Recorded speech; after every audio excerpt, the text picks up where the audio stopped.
Salut à tous et bienvenue dans cette nouvelle exploration fascinante. Aujourd'hui, nous allons remonter le temps pour découvrir à quoi ressemblait vraiment notre planète à l'époque.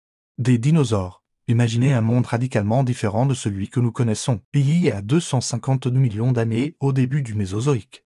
Tous les continents étaient rassemblés en un unique supercontinent, la Pangée. Cette masse terrestre colossale était entourée par un immense océan, le Pantalassa.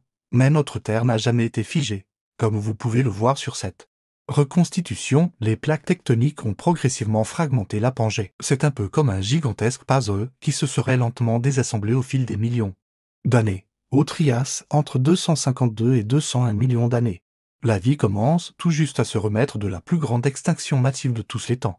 Les premiers dinosaures apparaissent dans un monde dominé par des climats extrêmes. Les régions centrales de la Pangeuse sont si éloignées des océans qu'elles forment d'immenses déserts hostiles. Avançons maintenant vers le Jurassique.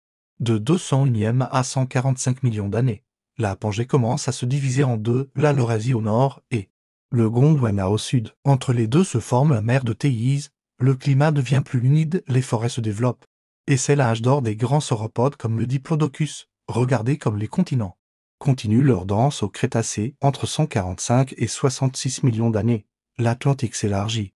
L'Inde se détache de l'Afrique et entreprend sa longue migration vers l'Asie. Les terres émergées se fragmentent davantage, créant de nouveaux écosystèmes isolés où différentes espèces de dinosaures évoluent séparément. Cette fragmentation des continents a joué un rôle crucial dans l'évolution de la vie.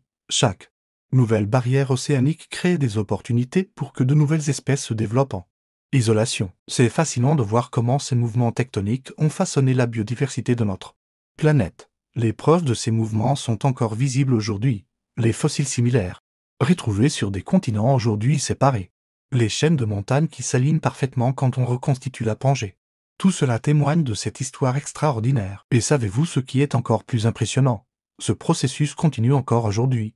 Même si nous ne le percevons pas à l'échelle d'une vue humaine, nos continents poursuivent leur voyage à la vitesse de quelques centimètres par an. Avant de nous quitter, j'aimerais vous poser une question. N'est-ce pas fascinant de penser que les paysages que nous considérons comme immuables sont en réalité en constant mouvement? Que les montagnes que nous voyons aujourd'hui n'existaient peut-être même pas à l'époque des dinosaures? Si cette exploration vous a passionné autant que moi, n'hésitez pas à laisser un commentaire pour partager quelle période du Mésozoïque vous intrigue le plus. Abonnez-vous à la chaîne pour ne manquer aucune de nos futures explorations paléontologiques et activez la cloche pour être notifié des prochaines vidéos. Merci d'avoir partagé ce voyage dans le temps avec moi. On se retrouve très bientôt pour de nouvelles découvertes extraordinaires sur les secrets du Crétacé.